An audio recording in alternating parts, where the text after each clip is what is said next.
Boris Johnson has been in office for 1 year now. So 1 year since he entered Downing Street to become our 55th Prime Minister. Some sources will cite a higher figure, 76 Prime Ministers, but I think that may be taken into account non-consecutive terms.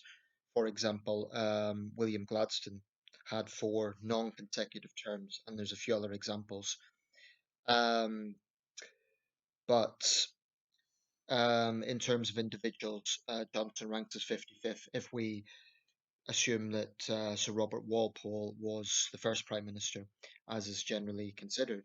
The term of office, of course, was not formally created as with presidential offices, but rather it kind of came about by accident.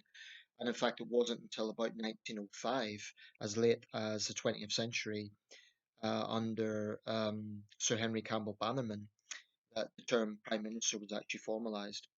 So that's just an interesting little piece of information about the office. So Johnson's been in office now a year. That places him between Sir Alec Douglas Home and Lord Grenville. Um, and almost certainly he will be in office for at least 4.5 years. With this term of Parliament scheduled, the next general election should be 2024, notwithstanding some major sort of change to that. Um, so I just wanted to talk a bit about Johnson's first year. I really, really don't intend this to be absolutely exhaustive because a year is a long time in politics, and what a year it's been. What a year it's been for Boris Johnson as an individual, let alone the country, but looking at Johnson as an individual, this is a man who was literally on the brink of death a few months ago. Um, I don't even recall when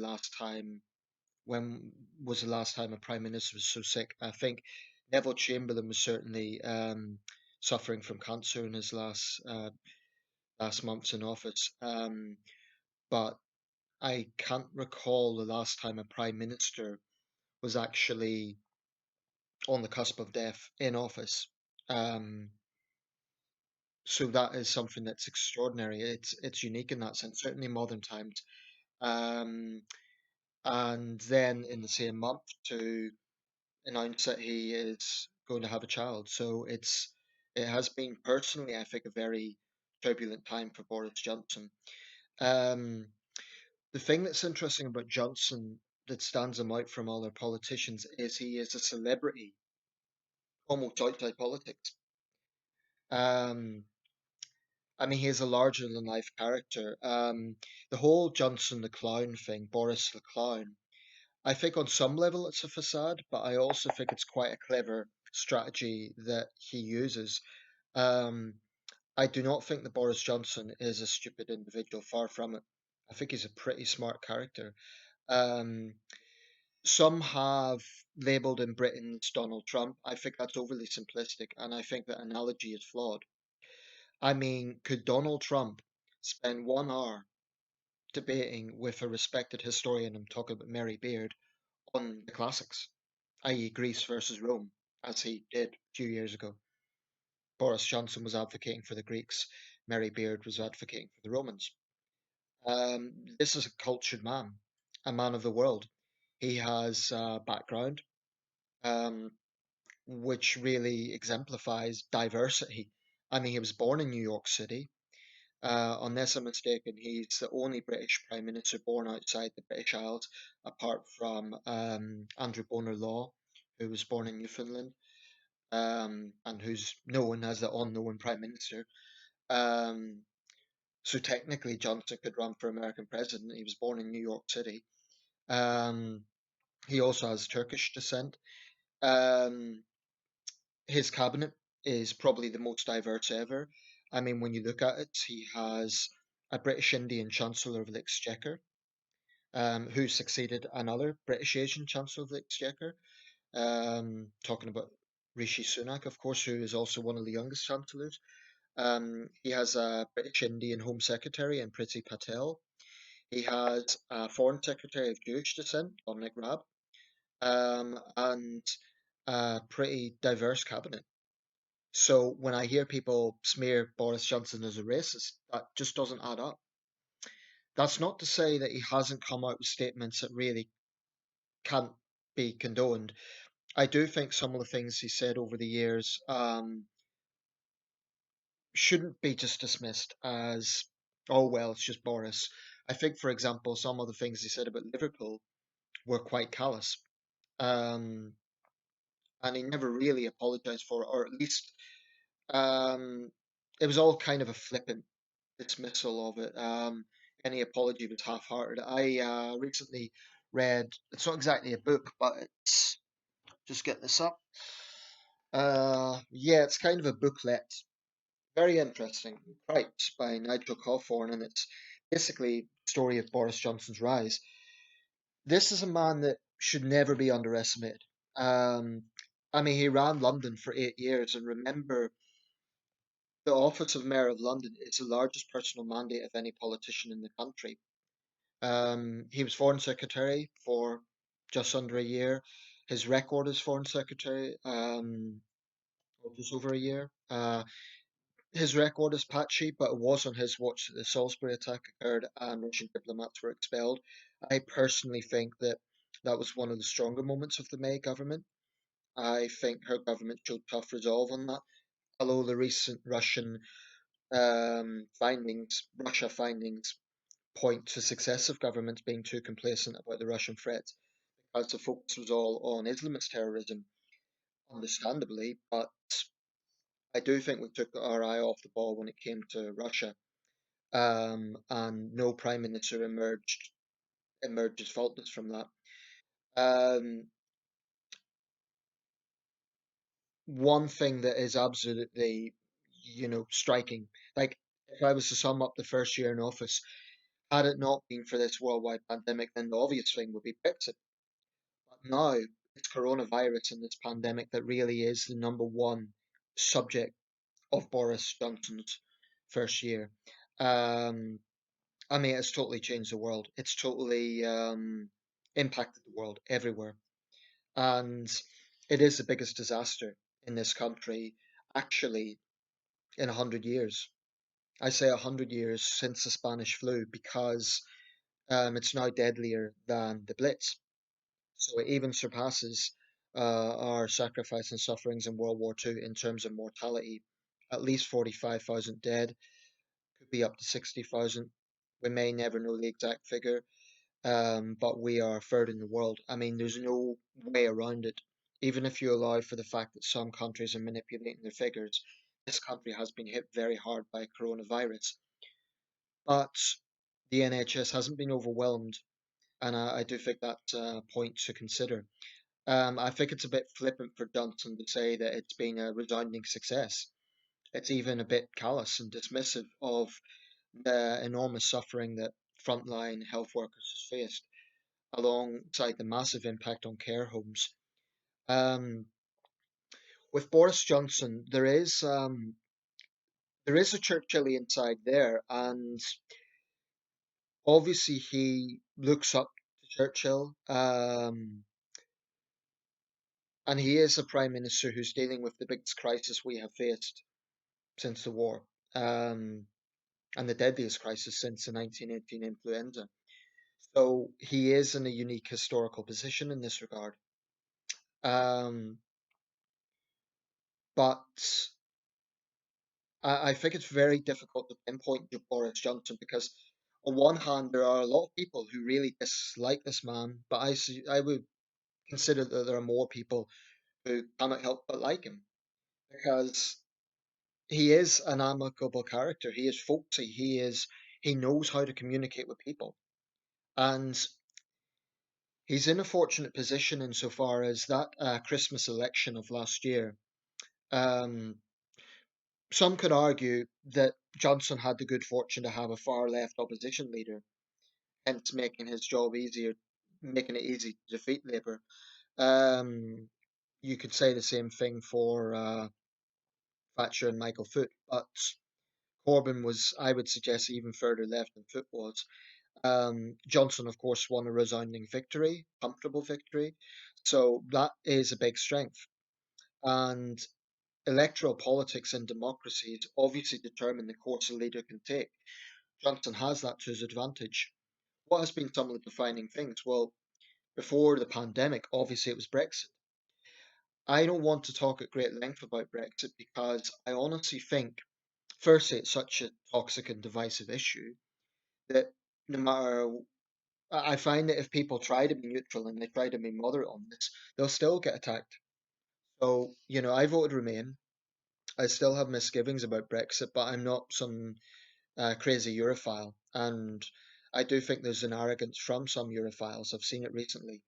Um, all I will say about Brexit is I think it's wrong for Leave people to dismiss all concerns. It does frustrate me. When he entered Downing Street, he said, it's time for the doubters to, to move on, and they will find those who doubt the United Kingdom will lose their shirts. Um, it would be wrong to say Johnson's a unifying figure. I think more often than not, he has been a divisive figure. He has played to right wing populism. And I'm not saying populism is always a bad thing. I think there's times it is justified. But he has played to that. There's no question about it. And in some quarters, Johnson is and remains very controversial. I do not believe he's a racist. I think he could be politically incorrect, and I personally find that refreshing. His burqa comments were, in my opinion, totally taken out of context. He was, in fact, arguing against the ban on the burqa. But I do think people find Johnson somewhat refreshing compared to the six prime ministers who predated him. They were all sort of sanitized, well, perhaps with the exception of Maggie. I mean, Major, Blair, Brown, Cameron, and May were all pretty conventional, middle ground politicians in many ways. It's not to say that they didn't make their mark on history. Tony Blair certainly did, but they played it safe. They were politically correct. Johnson isn't. So in that sense, he does stand out. Um, I think with Brexit, honestly, it's a case of time. I really believe this is something that we cannot say it's a success. I think Brexiteers are a bit stubborn in saying, "Oh, just shut up. It's going to be a success." We don't know that. We don't know what sort of impact this will have. It may well be a big success, and I hope it is. But I just think,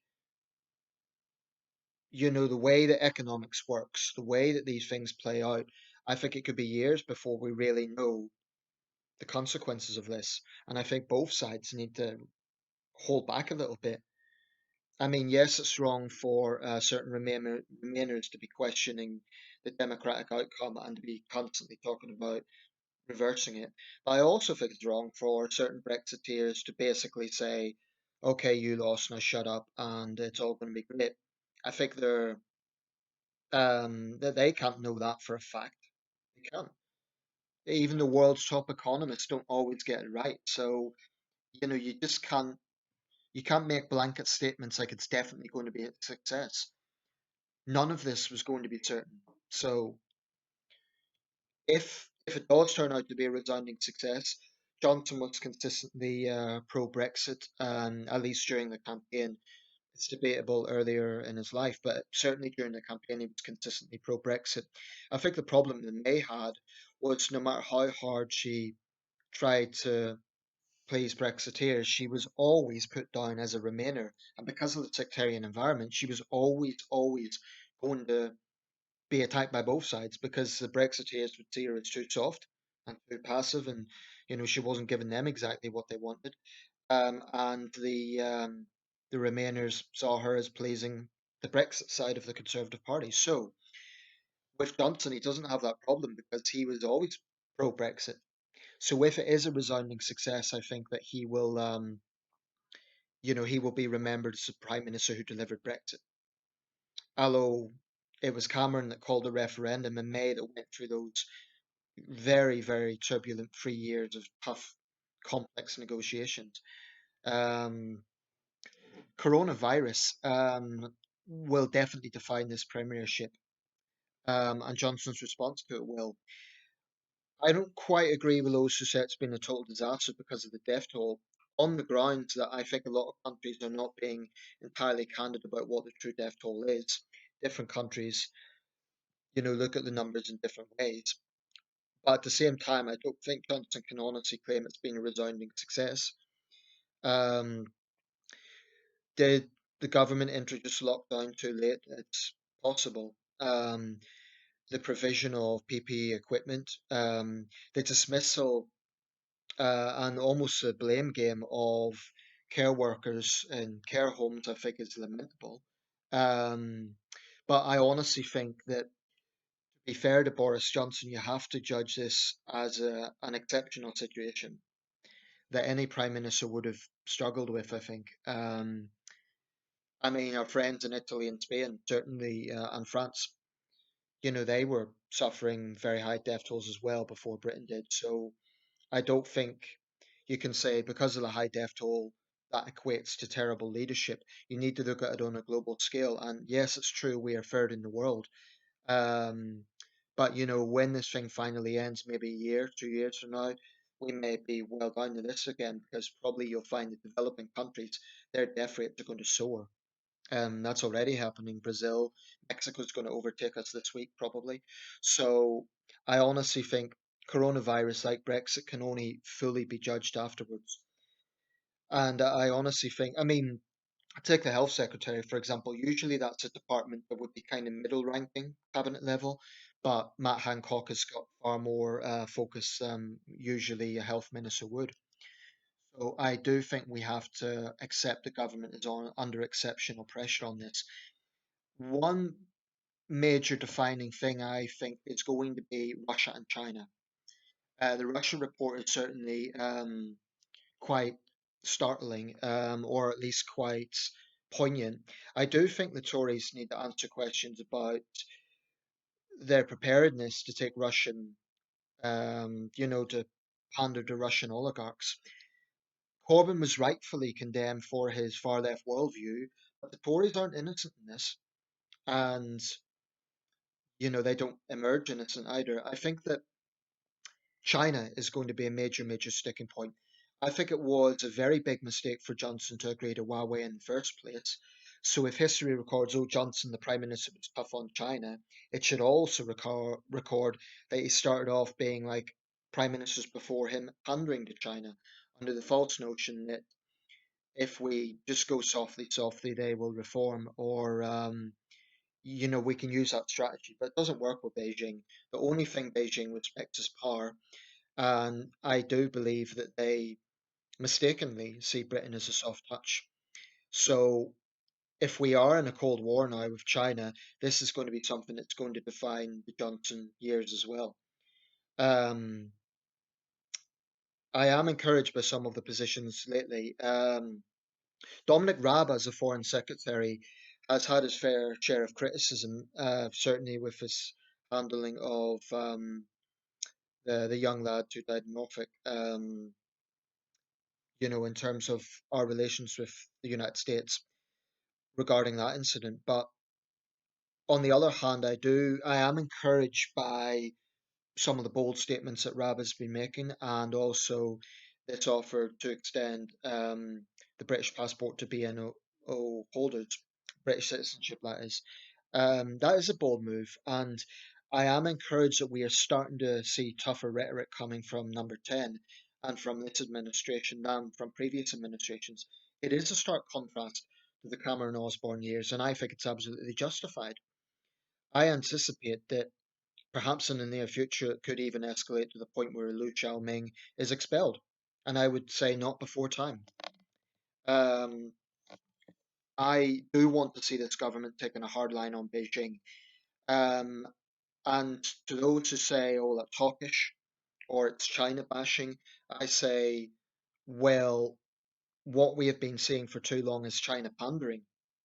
And frankly, it's too much China apology as well, because the evidence is abundant and we really, really need to take a hard line, both for our own interests, national security interests, and China's undermining behavior, but also from a moral point of view. what they're doing to the weaker people is repugnant. So I think that's going to define the Johnson years as well. Um, as we've seen from the Fishmonger Hall and Reading attacks, Islamist extremism still remains a grave problem. Um, but I'm not sure if we're going to see an attack on the scale of Manchester or the London bombings, because I think that there has been some changes made in terms of, for example, with vehicle attacks. It's very difficult to completely stop. After the Westminster Bridge attack, the bollards were put in place. With the London bombings, that was specifically aimed at the underground. Security is greatly improved there. Um, but this is definitely a strange situation. We have a very high rate of people out of work. We have a Conservative Chancellor who has, you know, got into a policy of spending in a way that is required, is under exceptional circumstances, and you know you couldn't imagine from a Tory Chancellor. But it's out of 10, what would I give Johnson? Well, I would cite one area where he was very out of touch, and I think damaged his credibility. That was Dominic Cummings' scandal, and I do call it a scandal. There are some people who say, "Oh, it's just because he's a Brexiteer, that's why everyone was attacking him." No, it's because Dominic Cummings is a man who has massive influence in his government, and that was an extreme example of double standards. I mean, that's not to say that I condone or I liked the vicious way the press hounded him outside his house. I did not like that. And they'd done the same thing to the Prime Minister, you know, in terms of his love life and allegations around what was happening with Carrie Simmons. I mean, again, I struggle to think of a premier where his own personal relationships have been such a soap opera. But I do think the Cummings scandal, he was out of touch to doggedly defend Cummings, even defying much of his own cabinet and many Tory backbenchers. And it does look like either Cummings has something on Johnson or there is excessive influence there, which doesn't look good, that far exceeds any normal advisor. Um, so I think that was bad PR. Even if you think Cummings was treated unfairly, it was bad PR, whatever way you look at it. And for that reason, among other reasons, Keir Starmer finds himself in a position where he is. It's a strange position that Starmer's in, because there won't be an election for at least 4 years. Anything can happen in 4 years.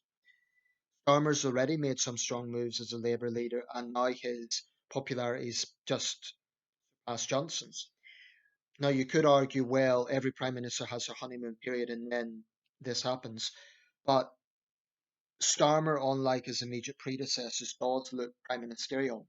And the fact he's quite dull and analytical, whilst in other circumstances it would be bad politics, not good electorally, can actually help him.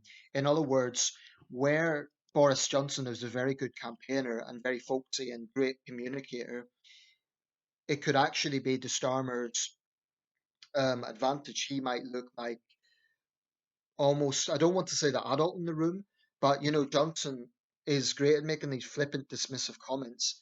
Starmer is analytical. He talks like a lawyer. Um, and in other circumstances, that might not work, but I think at this time it might actually be to his advantage. But anyway, it's been an incredible year for Boris Johnson. What would I give him out of 10? I think you have to put it in context of these being exceptional circumstances. I think his biggest mistakes were agreeing to Huawei in the first place and doggedly standing by Dominic Cummings without even trying to recognise significantly the perception of double standards at a time when you know the message from government was consistently stay at home, stay at home, stay at home. So I do think that was bad PR. I'd have to give Johnson out of 10, and this is very loose. I might change my mind. Strong five, strong five. Maybe a six. I think he's got some things right. I'm encouraged by the tougher stance on China right now. And another thing that Johnson doesn't have to deal with is war, actual armed conflict. I mean, we still have troops in Afghanistan, but we haven't had major casualties for some years now. So that's something at least that isn't on the radar of the Johnson administration in the same way as, for example, it would have been for Blair, Brown, and Cameron. So that's just my thoughts. None of this is concrete. I think with something like this, things happen in politics, but yeah, we still have another 4 years of this, man. So anything can happen. 3 years at least.